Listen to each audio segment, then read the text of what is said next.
Thanks for coming. I recognize a few of you, but I don't know all of you. And we'll see who else comes as we come. My name is Larry Green, and I am from Lake Tahoe Community College. Been here for, this is my 26th year of teaching at Lake Tahoe Community College. So I love Tahoe. And I teach math at Lake Tahoe Community College. And I've been involved in OER since before there was such a thing as OER. So the letters OER didn't stand for anything about 28 or 29 years ago when I started doing this kind of stuff. So I've been involved in this for a very long time. And what I'm going to talk about today is what I've been doing, especially within the LibreTexts platform, and kind of how you can spice up your class with not just OER because it's free, but OER because you can make it work for your class in the best way possible because it's open, you can do whatever you want with it. And I'm going to be talking about how you can do those kind of specialized modifications, add things in, kind of show you what I've done. I'm going to share my screen, do a little PowerPoint. So let's do that. And I want to let you know, I'll be looking at the chat the whole time. Oh, actually, I see there's 7 things in the chat. So let's give you a share.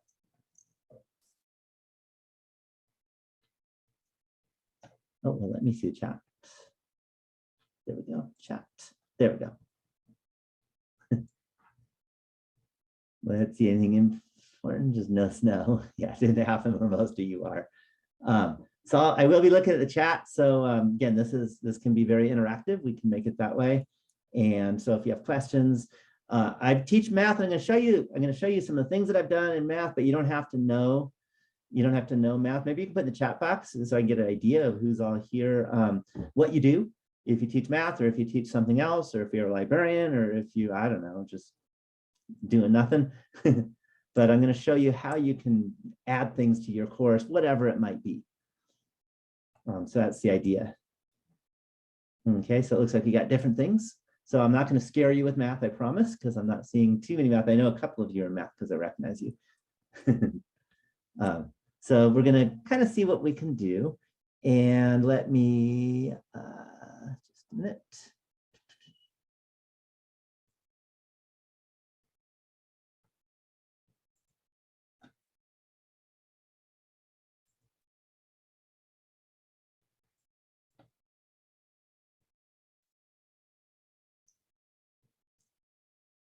There it is, slideshow.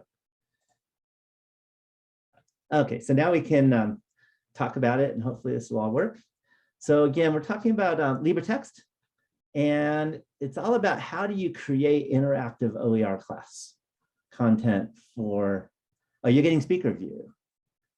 You can change that. I think that's Jennifer that changes it officially, but you should be able to see my PowerPoint, hopefully.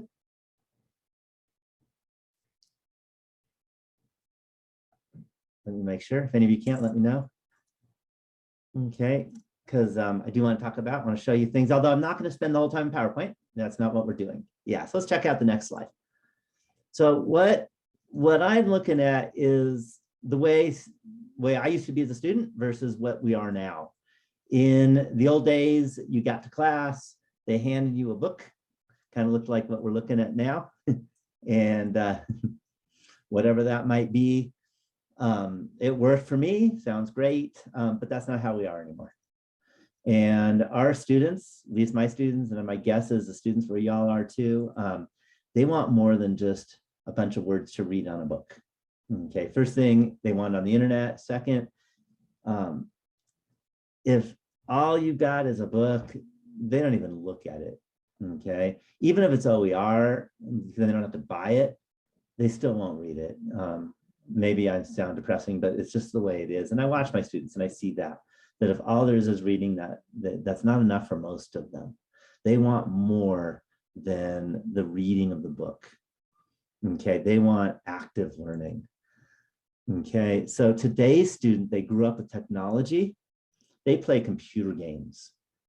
Okay, they watch YouTube. Their eyes never leave the screen, no matter how much it drives us crazy sometimes.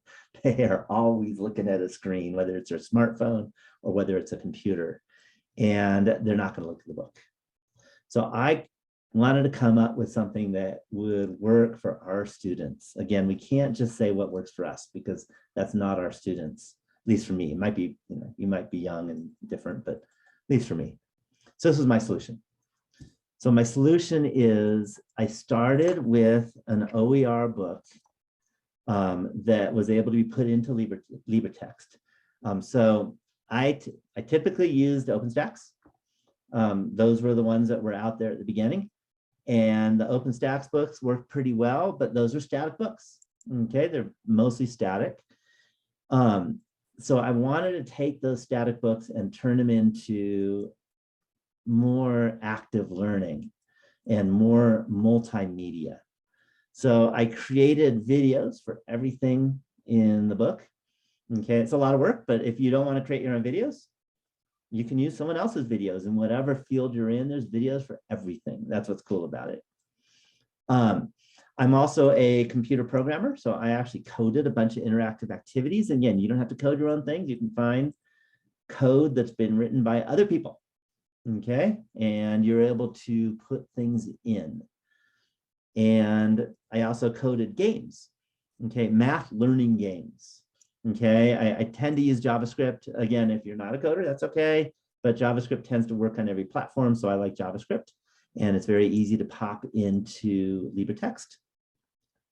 And then LibreText has a remixer, so I can put everything together into one book. Okay, and there's also separate if they want it, but I put it into one book. And that's kind of the way I made things work, and they've worked pretty well.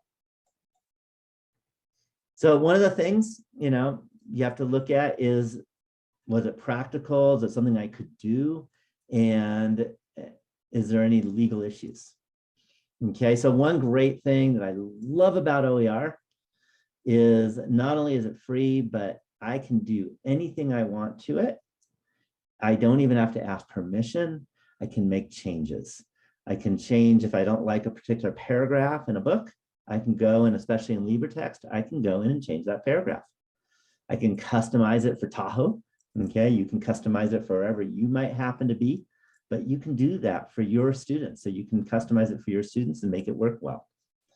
I make sure that when I do add things, that I have made sure that everything I add is OER. So when I Google search a picture, I make sure I do the special Google search little preference where you can search for OER, and then I can use those pictures and pop those in.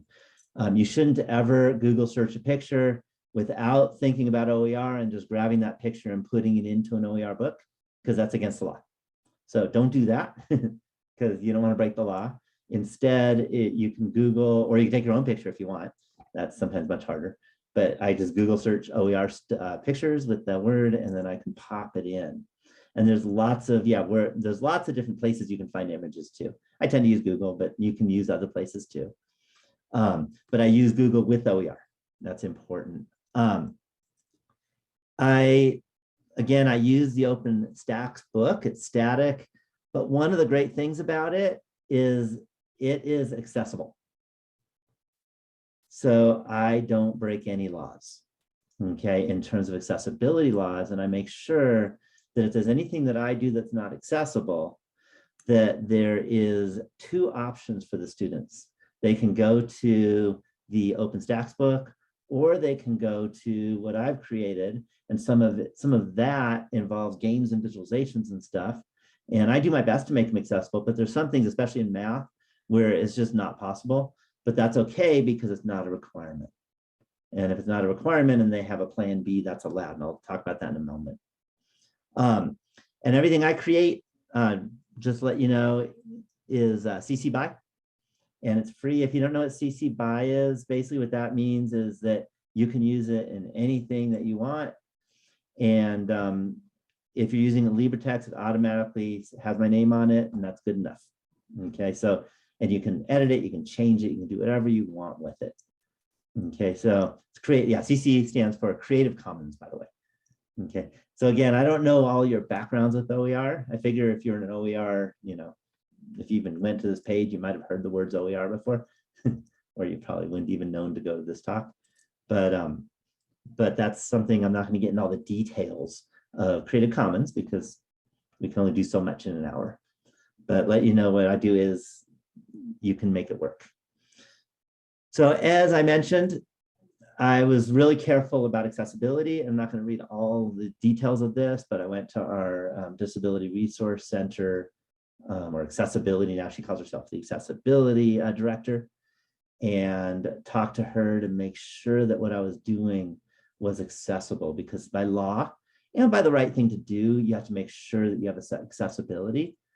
And she did her research and she let me know, because I don't pretend I'm an expert, but she let me know that there must be an accessible piece for the students if they have a particular disability, that you cannot require something that is beyond that disability. So what I do is, again, I started with the LibreTexts OpenStax book, which is definitely accessible. And then anything I put in there that might have issues, I tell my students that they can go to either textbook and those will satisfy the course needs and all the learning needs they have, and they can choose. And that way the accessibility requirement is allowed.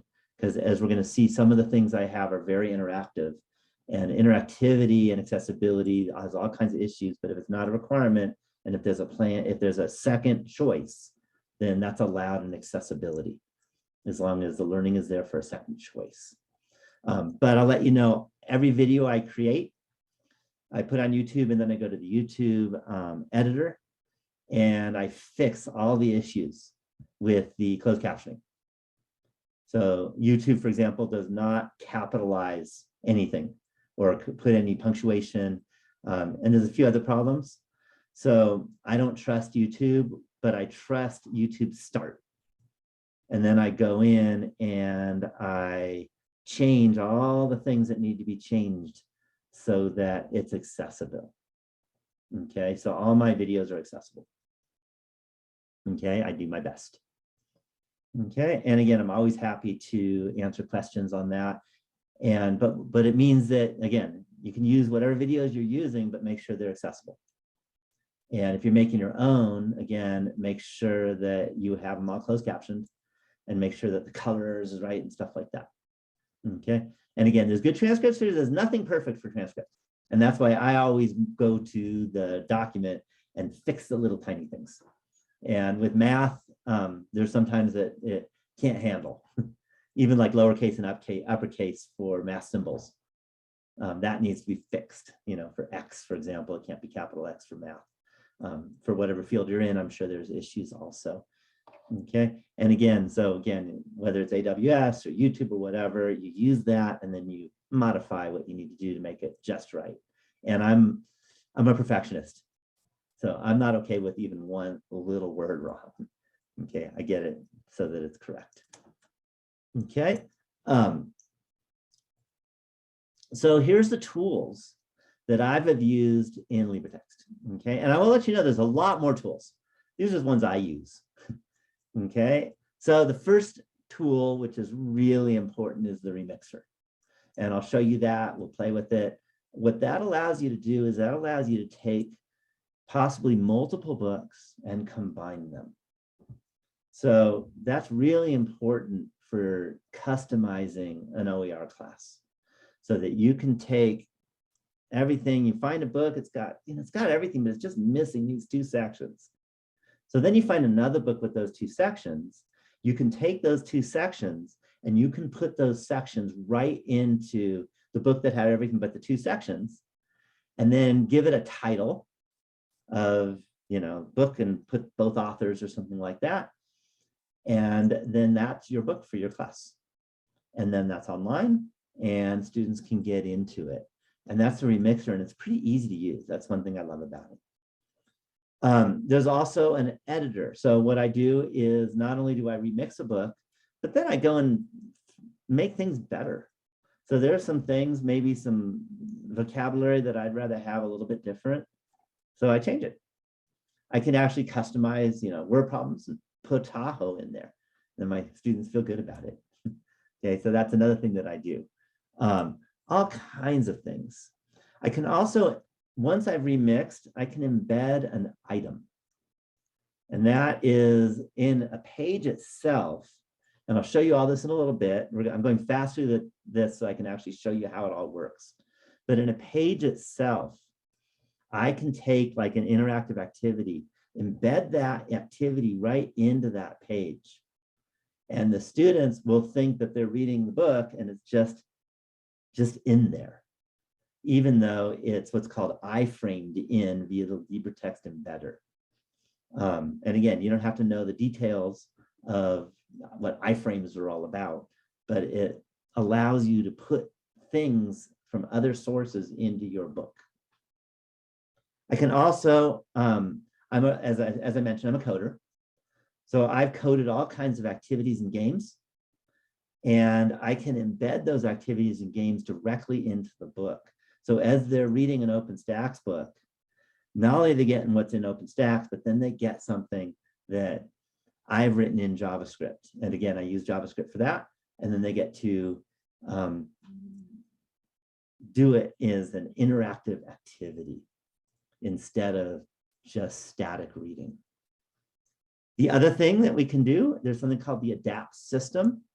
And you can take the homework system and embed homework problems right into the textbook. So as they're reading, instead of reading a static example, they can get the adapt system, and I use my OpenMath typically, which is embedded into adapt, and then they can try a problem while they're reading the book, and then it'll let them know if they got it right and maybe what their mistakes were or whatever that adapt system does for you. It's a great system to embed into a book. So again, I'm all into this interactive because students get bored if there's no interactivity. And this way, not only is interactive, but there's different kinds of kind of tests. There's formative and summative. I don't know if you've all heard about those things. That's not OER, that is, I don't know, education words. So formative means that they get to try something out, find out if they've understood the material, but don't get penalized on their grade. And so I put the formative stuff into the textbook so that they can test their knowledge while they're reading without like feeling stressed out because they're going to lose points. And that you can do right into the LibreTexts books, which is a nice thing. You can also do the summative, which means that, yeah, they get zapped and their grade gets hurt if they do poorly, because you got to do some of that too in your class. Okay. Yeah, adapt was yesterday, but it's today too. So I'm kind of talking about all the different things that happen. So there's summative too, and that's involved that you can use for the adapt also. Okay. The other thing that is really useful for me, and maybe you've never made a mistake, but sometimes I'll type it in, I'll save it, and I went, oh crap, that's not what I want. And then but I don't want to have to like start over again and like try to fix my mistake. So there's a system where you can actually go back and say, revert back to yesterday. And then it goes back to yesterday's version, so you don't have to even worry about your mistake, it's gone. And it's a nice little system they've got. And that is the reversion back to anything, and at any date at which you made a change, you can revert back to just before that. So I use that a lot because, again, I make mistakes. Okay, and that happens. Maybe none of you make mistakes, and you'll never have to use it, but I doubt it. The other thing, and this is important for math, and also important for any of you who are in a subject where you have to deal with equations, and that is LaTeX can be embedded right into the textbook. So I can customize the textbook with, if you don't know what LaTeX is, that's an equation editor. It allows you to put equations directly into the book.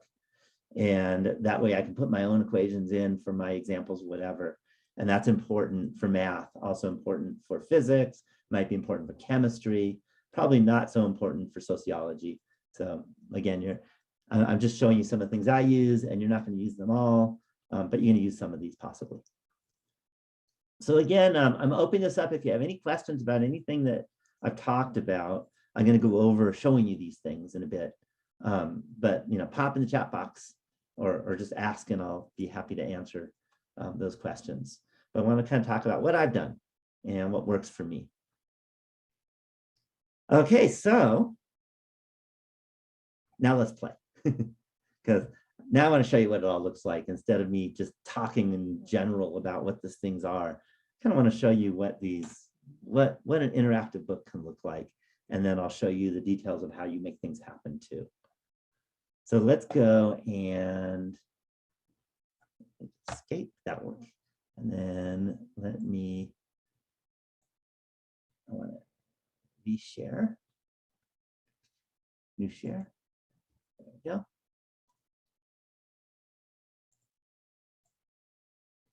And let me share this. So hopefully y'all can see that we're now looking at the internet. So now we're just looking at internet. And this is the LibreTexts platform. And this is what the students might see. So if I go to explore the libraries, and if I go to statistics, again, I teach statistics, I teach mathematics.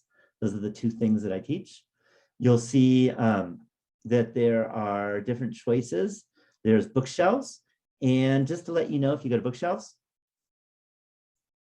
for example, introductory statistics, here's the OpenStax book. This is the static book. So if you go to, I don't know, some random chapter, random section, maybe on descriptive statistics, and you go to, I don't know, how about measures of the spread of the data, then this is the OpenStax book. And what they basically did, they just took the OpenStax book on OpenStax. And if you've heard of that, that's a big, kind of a big resource that has a lot of textbooks. And they just copied and pasted it and put it right into LibreText.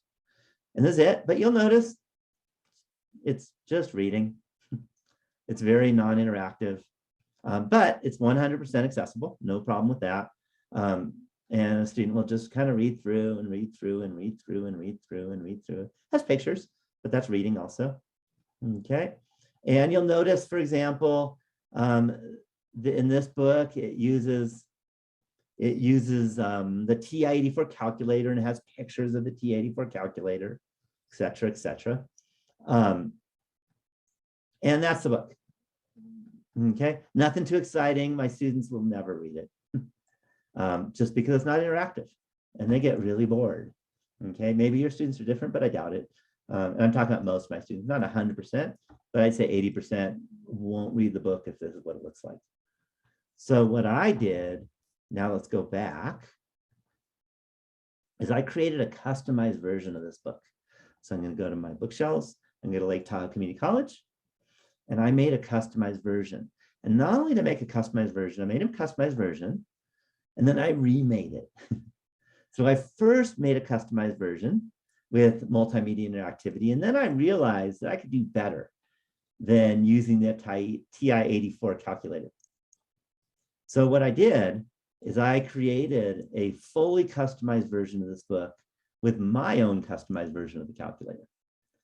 And so let's go to that same section, take a look. So if I go to descriptive statistics, and I go to measures of the spread of the data, and we look at it, it's going to start out the same. This will look exactly what you were just looking at. No difference. Okay, so far, so good. And then all of a sudden something changes. And all of a sudden, there's a calculator for them. So when they're going through this book, they can now use the calculator that is truly in the book embedded, not a picture of a calculator, but a calculator. So if I just type in some values, 3, 2, 5, 6, 7, and they can choose whether we're talking about a population or a sample. I'm not going to bore you with mathematics, but I just want to show you There we go. And now we have a standard deviation, and it lets you know the standard deviation right from the textbook. So they don't have to go outside of it. It's in there. It's embedded in the book. That's a piece of it. Okay, then I created a guess the standard deviation game. Okay, again, I know some of you are not math people, but if you are, it's kind of cool. So if I click, it says click next to start the game. If I click next, we have a histogram, and they have to guess what the standard deviation might be. Okay, and it'll let you know. Yeah, so even in Psych, you have this. You could embed what I just did right into your psychology book. And that's what's cool about this. So if you guessed, by the way, let's guess that it was 4. That wasn't right. Oh, sorry, that was right. And it says sigma equals 4, perfect. Click next to guess another. And I click next, we get another one. Okay. And now if you guess that the standard deviation was 1, for example, close, it's 2 though. So it gives them a kind of a game type of way of doing this within the book. This is in the book. They don't have to leave it. And it makes it a lot more fun for my students than just reading a book. Okay, this right here, Query 2.8.1, this is a question that actually comes from MyOpenMath. And I was able to embed a MyOpenMath problem right into the textbook. And this is a formative learning assessment problem, which means that they can try all this stuff. I'm not going to go and do it because we only have so much time, but they can try all this stuff. It'll tell them the right answer.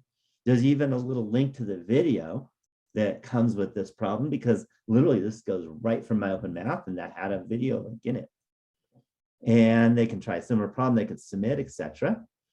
Then back to the textbook, and they can read some more, and then they read some more, and now there's a video. This is a video on using the LibreTexts calculator and exploring statistics. So this is a video on YouTube, but I'm able to embed the video right in the textbook. So instead of them having to go to YouTube to like freshen up on stuff in the chapter, they can get everything they want in this book. And they get the full video, and this is a 4-minute or so video, and they can skip to a piece of that. Average distance. And this is the LibreTexts calculator that I created. For example, the mean is. And again, I'm not going to spend 4 minutes having you watch this video, because that's not what this is about. What I'm not trying to do is have you guys learn math.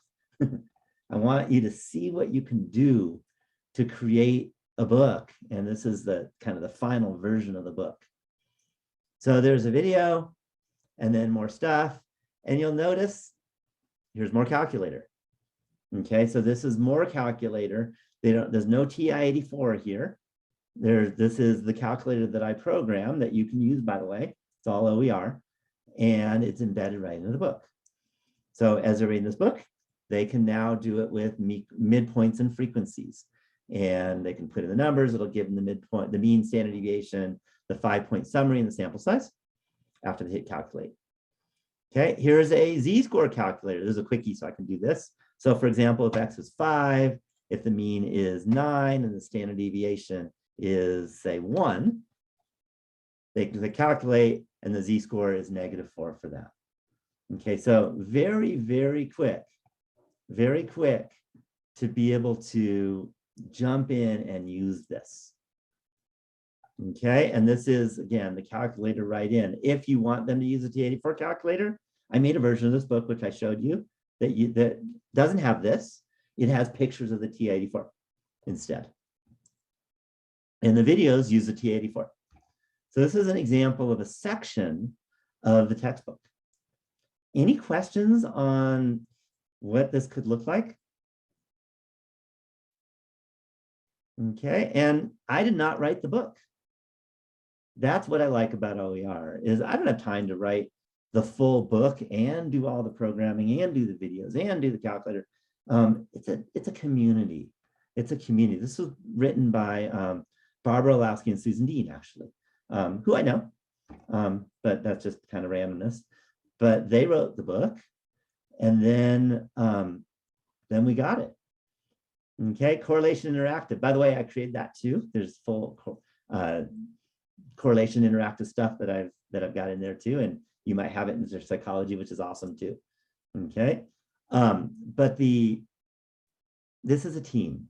Okay, this is one person can't do everything, but I can do what I have my specialty in. Barbara Lowski and Susan Dean did what they had their specialty in. You can put what your specialty is in. Okay. Yeah, the attribution, I believe it's been a while since I looked. I think it's at the bottom. There we go. Contributions and attribution. So pages licensed under CC BY, remixed, curated by OpenStax, etc. And you can click and get more information. So the information, OpenStax does the attribution part, which is nice. Okay, and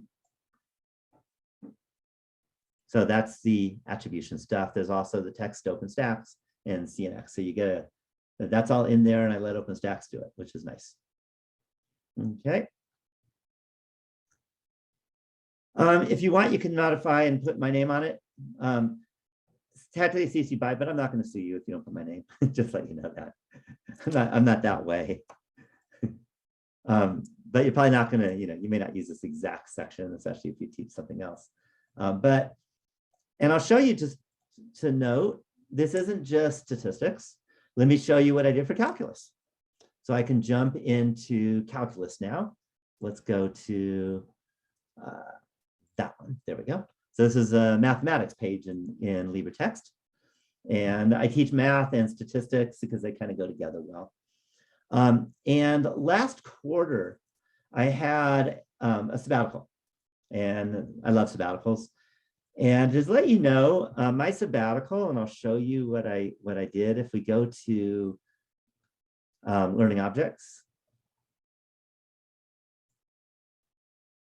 Okay, so last quarter I had a sabbatical. And my sabbatical, what I promised, I do like maybe a dozen or two interactive activities for calculus. And then COVID happened horribly. Delta happened, and then Omicron happened.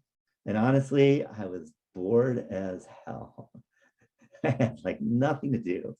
So I literally sat all day long creating activities because all my travel plans went away, and I was sitting at home with nothing to do, no teaching. And so I created a very long collection of calculus activities. Okay, there's a big collection of activities. And I tried to make them as interactive and interesting as I could, things that you may not have seen anything like before. So, for example, shoot the basketball game. So here's a shoot the basketball game. Use calculus to make a basket. And the idea is you're given, I'm not going to read all this, or I'm not going to do the calculus to you guys, but you're given a big calculus problem. And you have to decide what speed you should throw that basketball at. And the horizontal distance from the basket is 4.3 meters. Okay. And I decided, since this is calculus, which is for mostly STEM majors, I decided to use a metric system because that's what most scientists use. So that's what I chose. So if the initial speed was, I don't know, let's say 6, and I shoot, you get a video, and guess what? 6 was not right. And you'll watch the video. I'll let you watch it again. It's a 3-second video. And it didn't make it. Not only didn't it make it, but it didn't go far enough. And again, I was able to customize this. You may not know this, but this basketball court, this is Lake Tahoe Community College. This is our court. And this is one of our students. And I did get his permission. And by the way, equity's in there. I made sure that I went to the equity office, so I made sure the students shooting the basketball were representative of the population, because to me, that's really important. By the way, if you guess right, then it will, the person will actually shoot and it'll make it. If you put a number that's too big, then, in fact, I'll even do the too big. Guess right, I don't think I can do it in my head fast enough. If I did 100 and I shoot, way past. Okay, and no, I didn't make the basket, and that was too far instead of too short. So it's kind of made a little kind of a program, interactive. And notice now, by the way, this is a female basketball player. So it all works. So I wanted to make it like interactive, and I wanted to put our college in there. Again, if your students saw this, they may not know it's our college. That's okay. But my students will know it's my college. So I was able to do that. And that's what I love about LibreTexts is I can do that. I can create objects and I can put them in. So I can go back. And there's lots of things. So that was one where you see a little video. There are all kinds of, so I can get this video. Yep, you can put it in your textbook. Yep, not a problem. Okay, like I said, I was bored as could be because of stupid COVID. So I sat there all day long coding every day during my sabbatical, and I made a lot of these things. So another one, for example, that I'm proud of that I really liked was, let me find it. It was the limit one. Yeah, end behavior activity.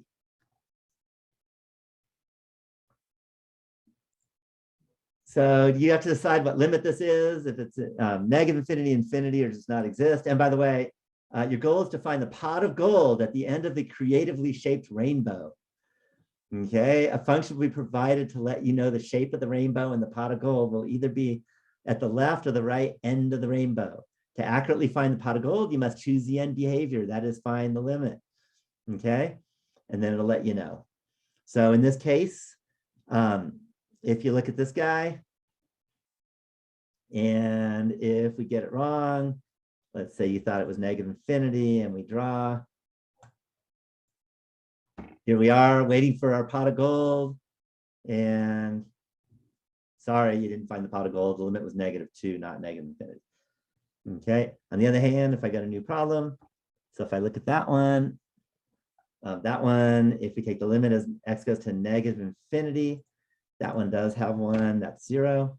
If I draw it, I sit there at y equals 0, and I got my pot of gold. So again, it's just like a cheesy way of talking about limits, but students like that kind of stuff.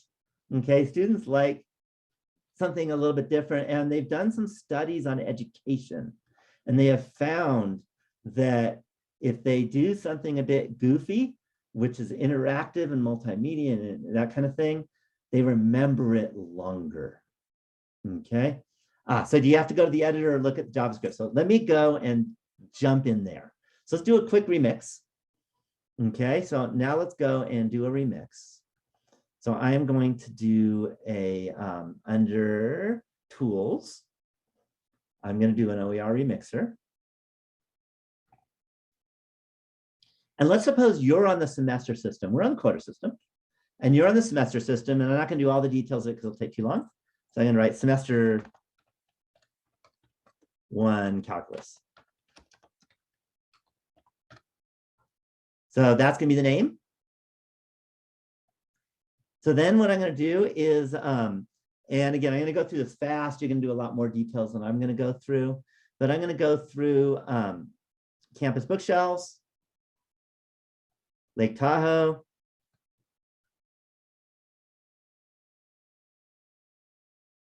where was it? There it is, Lake Tahoe. Well, first quarter is going to be in there. So I'm just going to pop first quarter in there.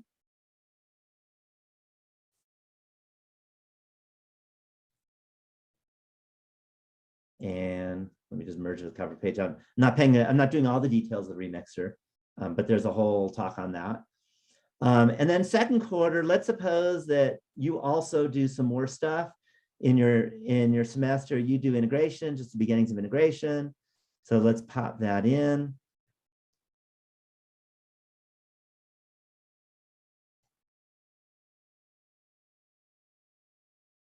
And in fact, we probably want it right there.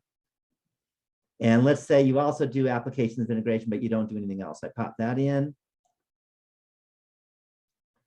Okay, so now you have your semester class. Okay, and again, whatever your class is, you're going to put things in, and you can grab different books and put them together.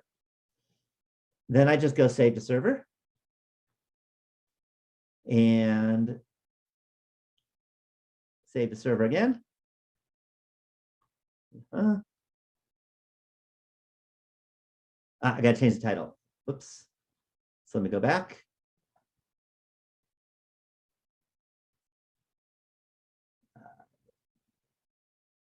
Is it done? I'm in edit mode. Let's go revise. I need a new name. Done like this. So that needs to be changed. And there's going to be semester. I think that's what it didn't like. Now I say to server, and now hopefully it'll like it. I'm going fast. When you go fast, it always, you always make mistakes. Sorry about that. Okay, hopefully this will go pretty fast. It takes some time, so let me talk as we're going. Once you've remixed it, then you can put whatever you want into it. You can change it, you can modify it, you can do anything you want with this thing. And you don't have to, for example, you don't have to even look at the JavaScript code because that can be damn confusing. Most people don't know JavaScript. What you can do is you could just grab that thing that you liked, the end of the rainbow thing, and put it where you want in the textbook, wherever you feel like it. Okay, it's going to take another minute for that to happen, and then I can go and do it. But again, let's remix it, and I'll show you. It's really cool. So you don't have to know the code. Now, if you want to make your own interactive activity, from scratch, you need to do the code, but you can use anybody's. You can use mine, as long as it's OER, you can use it, which is really cool. Okay, so that's where the just add it into a page comes in, which I'll show you as soon as, but we have to have this remix first. And we have, it says 21 seconds left. So it'll happen really fast. Not only that, you can change anything else you want, which I'm going to show you how to do. So we're getting there. The only thing is that if you change a page and you edit it, then if someone finds a mistake in the original, it doesn't get pushed in. But if you put things in, it does get pushed in. Okay, so okay, it's complete. So now let's grab it. Okay, so here's the book. Okay, I've now remixed it. And let's say you go to, I'm just going to make something up. Again, this may not make any sense. Let's say you go to the integration page. And let's say you go to the fundamental theorem of calculus page. Okay. Okay. And by the way, this is an example of a visualization I made. So here is the graph of the function be given. You can change A and B and see the average value that function will be between A and B. And it's very interactive. Do you see how cool that is? And that's all in there. Okay, but let's suppose you want to put some more stuff in. I'm going to make something up. So I'm going to hit this little fork button. And that means I'm going to be allowed to edit my own. I'm going to hit OK. Okay, and by the way, I'm making stuff up. Let's suppose that in the learning object, you didn't like the words describe the meaning of the mean value theorem for integrals. Maybe you want it to be integration instead of integrals. I don't know. So I go to edit, and I can just take that integrals. I can just change that to integration. Save. And now my students see it with integration instead of integrals. And you have your own customized textbook. That cool? Okay, you could do anything you want to the book. And that's what's so amazing about OER is we can do what we want.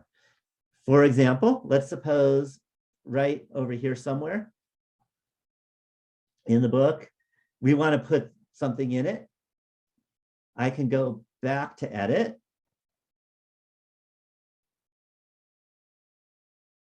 And let's say I want to put it over here. How about right here under fundamental theorem of calculus? Again, you wouldn't want to do this in calculus, but let's suppose you wanted to put one of those guys in. I can go to elements, and then I can do content reuse. I can browse, and I can go do the browse. I can go home. Then I can go into, let's go search. It's probably easier. Pot of gold.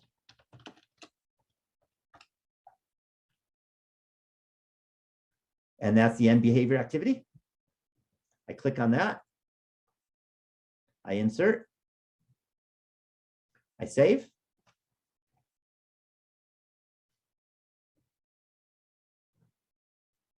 And guess what? Now when the student looks at it, that activity is right in the book. That's all it took to do it. Do you see how fast that was? So you can make anything happen with your textbook. You can put things in, you can edit the code, if there was some, word problem that, or some paragraph that talked about students at, I don't know, UCLA, and you wanted to write Modesto Junior College, you can change UCLA to Modesto College if that's your college. And guess what? You have a customized book and the students are going to feel at home. Isn't that kind of cool? Okay. Yeah, so that's all you would have to do.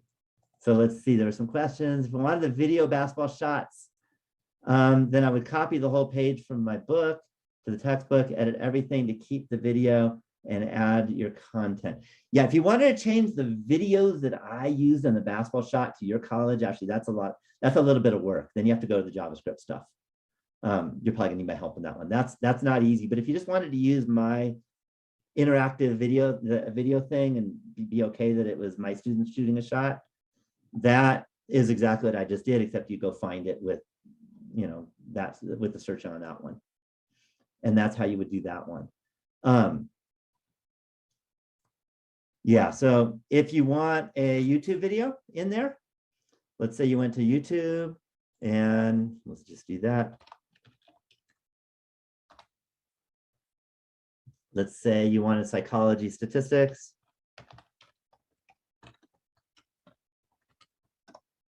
Just going to make something up. How about the first one? It pops up.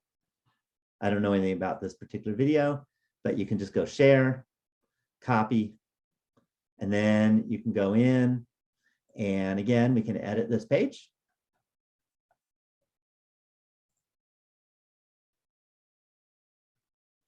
And you can pop a video in really easily. You just go there, and then there is a insert a video. I think it's elements, if I remember right.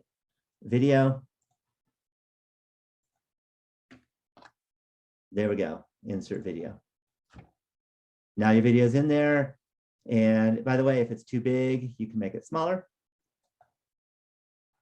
Whatever you want to do, and I can hit save. Okay, and there we go. Now the original book has that video right in there. That's how easy that is.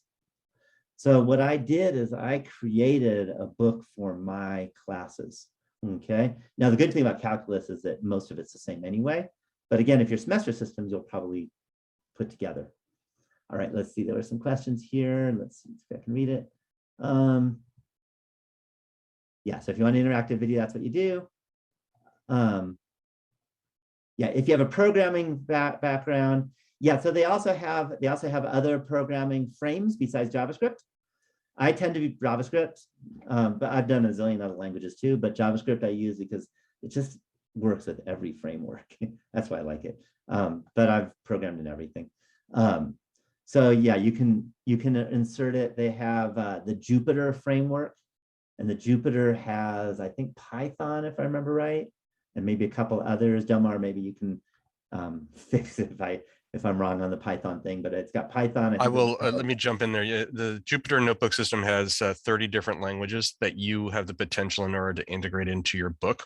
They're a lot more complicated if you run R, Python, Octave, SageMath, Julia, or such, because it's run on a separate server that then pipes in, because it's not just a simple JavaScript, even though the coding doesn't look so simple that Larry has made. This is a a beast that you bring in order to offer. And if that's something of interest to you guys, especially for statisticians and more advanced STEM fields, then please contact us. We have that infrastructure native to the LibreVerse. Yeah, it basically has every programming language, which means whatever your favorite language is, you can use Jupyter and get that in there. I found JavaScript easy, and I program in everything, so I use JavaScript. And again, I only have so much time, so I can't show you every detail of everything LibreTexts does, because it's an amazing amount of things LibreTexts does. And that's where you want to go to one of these all-day Libre conferences, and you get to see all the different things. So I'm kind of showing you how I created my book, kind of some of the highlights instead of everything you can possibly do. But it's great because, again, I was able to take a static book and make it not static. I want to show you one more thing I was able to do. And that is, if we go back to the statistics, that is there. And let me go back home. And if I go to learning objects, go to interactive statistics, this is a little like that interactive calculus, but I created on number 46. These are all programs I made for statistics, just like I did for calculus, but stats, it took me years to do. The calculus I did in my one sabbatical, because that's so much time. But I created a calculator. And I will let you know this calculator. So if you teach psychology and you do statistics, instead of having to use a T84 calculator, which is like $100, and I'm an OER guy, I do never, ever want my students to drop my class because of money, because they can't afford the calculator, which is expensive, or they can't afford the book. So I created a calculator. And what I do is I go to the library and I get a collection of laptops. And because there are laptops at our college, and a lot of colleges have this, I bring a cart of laptops into the class, especially when there's an exam. If there's no exam, they can use a smartphone. But if there is an exam, I bring it into the class and I have them locked down to only go to this page and a couple other pages that I let them use. And that way they can't email each other and cheat. So they have the laptop that points just to this kind of thing. And then they go to this calculator and it gives them everything they need for the statistics class. Okay, and you could do the same thing if you teach something else that needs a calculator, is you can have it just go to whatever it is that is used in your class. And you don't have to code the whole calculator, because there's plenty of OER type calculators out there to use. If you teach stats, I've got one. For calculus, I let them use Desmos, and for linear algebra and differential equations, for example, I let them use Symbolab, and I do a with and without computer part. And my students love it. They like this so much more than the TI-84, and they never even have questions about this calculator. That's a good thing. And if you find any mistakes, let me know and I fix them. That's the cool thing about OER and stuff that I made, is we can fix them. And I made it work. And these are all, I showed you a few of the calculator things that were embedded in the book, but this is where it comes from. So for example, normal probability, it's a calculator, you put the low, you put the high, you put the mean, and maybe the standard deviation, and hit calculate, and it gives it the probability. So it's a very simple calculator. And I have found it so useful for my class. I can also embed this stuff right into Canvas. So if you use Canvas, or if you use another learning management system, for example, Blackboard or some other system, Moodle, I think, is another one people use, then all of the LibreText items can be embedded directly into the course. So this is my course right here. And I embedded, I use links too, but if you go to my modules, then it's all popped in. I don't think we're running out of time, but I'll let you know that in this stuff, if you have an online test, it'll directly embed the calculator into the online test, which is really nice. And that way, you don't have to have a student looking down, pushing buttons, if you're watching on Zoom, for example, because they might be pushing their smartphone, you never know. And this way, they've got it right on their screen. And that works well. And it's, again, everything on LibreTexts is embedded right in. So it goes right into Canvas. This is Canvas, but it also works on the other platforms. One last little thing that you can do that's nice is that, let me grab one. If they go to the textbook, there we go. If they go to textbook, there is a button that they can hit where it will make a paper copy of the book. And what I usually do is have them do the non-interactive version, because it doesn't help to have a paper copy of one with videos in it, because that's useless. So I have them go to the OpenStax, not interactive on LibreText, and they can click the button and they can order the textbook. I think they have to pay a very small amount of money for the textbook to come in because it's OER. Okay, so it does everything that I need for my class. And this works in any subject, not just math. Okay, and in fact, if you go to the LibreText site and you go to libraries, you're going to see pretty much any subject you'd want. Okay, whatever you happen to be in, you'll be able to find it, which is really cool. Okay, and that works. Yeah, so students can just get a hard copy. Okay, and it's a small cost. I don't remember exactly what it costs typically. It might depend on the book and how long it is. If it's a 400-page book, I'm sure it's more money than a 30-page book. Yeah, so all that works. So pretty much it does everything I need. Is that awesome? I'm looking at the clock. It's there we go. The $10 to $15. I remember before I moved to OER with LibreText, my stats class, it was $240 for the book, which was ridiculous. Now it's $0 for most students because they don't need a hard copy. And it's 10 to 15 for the maybe 1 or 2 students that want a hard copy. It's so awesome. It's so awesome. But I'm definitely noticing it's 1:59, and the promise was that we were supposed to be over at 2, but I'll be happy to answer any questions that you might have about, in fact, let me even stop share so we see each other, that you might have about LibreText or about anything that we've got going on. Hopefully this works. Hopefully this works for you. And we're all here to help too. The other thing about LibreText is there's a whole group of people. If you have your own book and you want to put on LibreText, I did that actually. I had a support course for statistics, and Del Mar grabbed my book that I had in Canvas and made a book out of it. And now there's a LibreText version on that.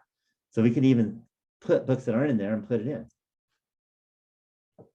Okay, so I'm happy to answer questions. It's 2 o'clock, so we're, but I don't have a class to teach or anything, so I'm happy to answer any questions you may have.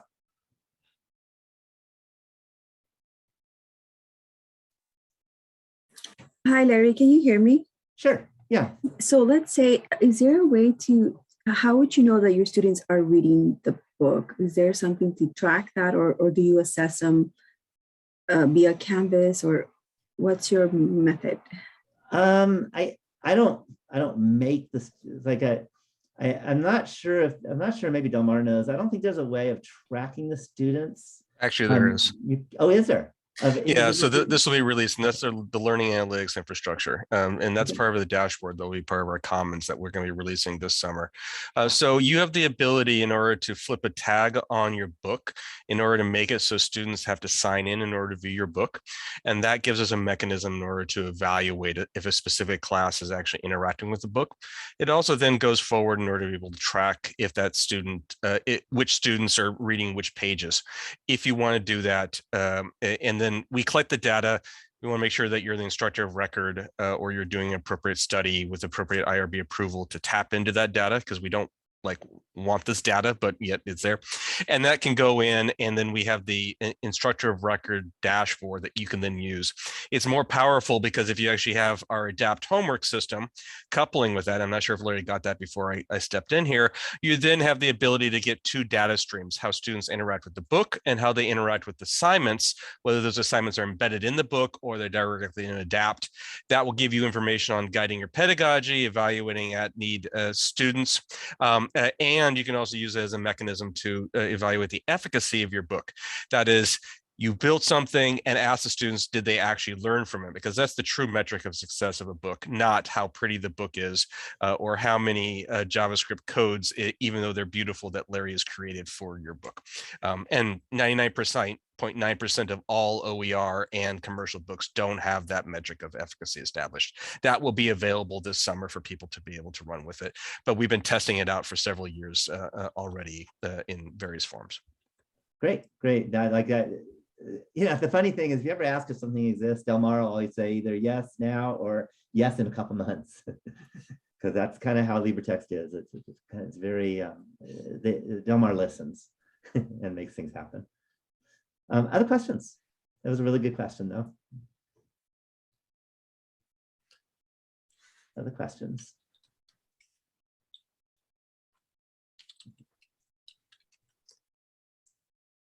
Alexander asked about the full roadmap.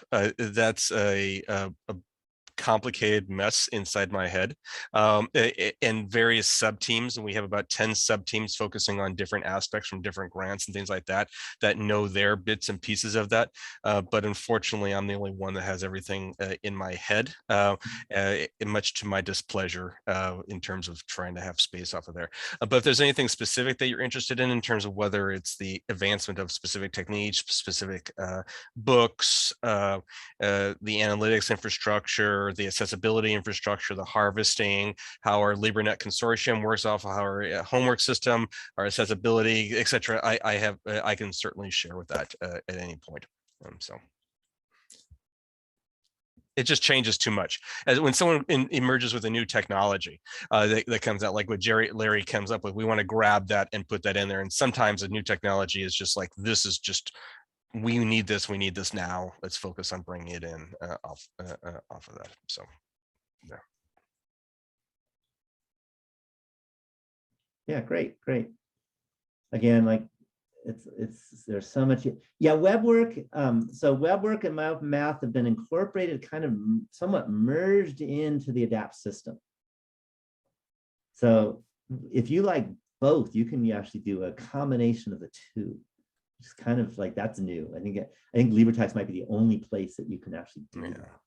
And H5P. So adapt sits on top of all of these technologies individually. So you can mix and match without having to worry about the details of one versus the other in implementation, because web work can be daunting in using directly and such. And we're very happy to have the team behind web work involved in our grant, in addition to David Lippman, who's now who pushed My Open Math, iMath AS. That's been helping us a bit in order to be able to move it forward. I encourage you.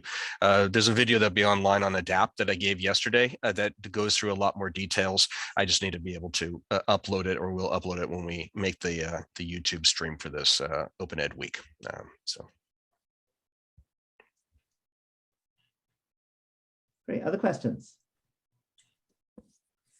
I have one more, but hopefully I'm not too confusing with my question. So just to make sure, you said, so the textbook on LibreText is accessible, but if you were to add, let's say, some games, and let's say that a particular game might not be as accessible, because you give students options to use LibreText or OpenStax, and it's not required, then it's still accessible. Is that correct? Yeah, the law, and again, this is where I went to, because I'm not a lawyer, but I went to our expert, our accessibility expert, and you can't require something not accessible. That's completely against the law. But what you can do is you can have something that's not accessible with a second option that is accessible, as long as the second option will attain the same learning as the first option. But you have to have that section option. So what I use is the static, and it's still on LibreTexts, but the static OpenStax book on LibreTexts as the second option for students who might have an accessibility issue with things like visualizing something moving on a screen that is some randomly thing, because that it's just not going to be able to make that completely accessible.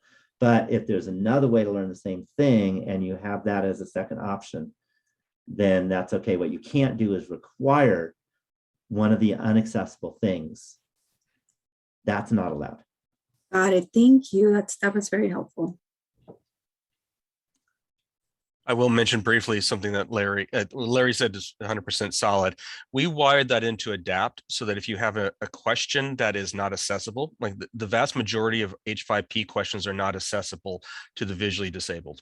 But 99.9% of students don't fall in that category.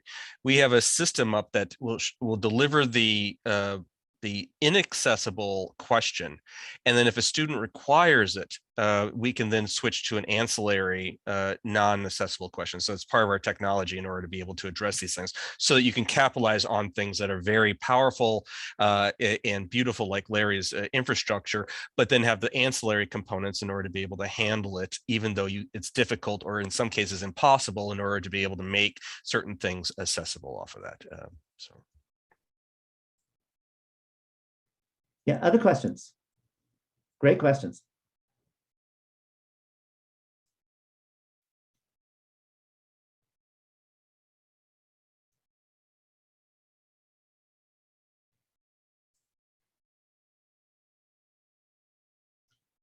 Okay, if there aren't any questions, we can call it a day. Just to let you know, I'm going to pop this in my box, though. I mean, in the chat.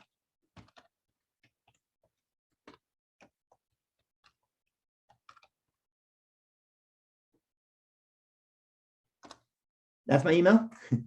So if you come up with a question tomorrow or whatever, drop me an email. I'll be happy to do my best in answering, or maybe ask tomorrow if I can't. Definitely, you know, I check my email more than is healthy. So I will get back to you. The only time when sometimes it doesn't happen, because I live in Tahoe, is sometimes we're out of internet and sometimes total power for a day or so. But I think the winter's over. But that does happen in the winter for us.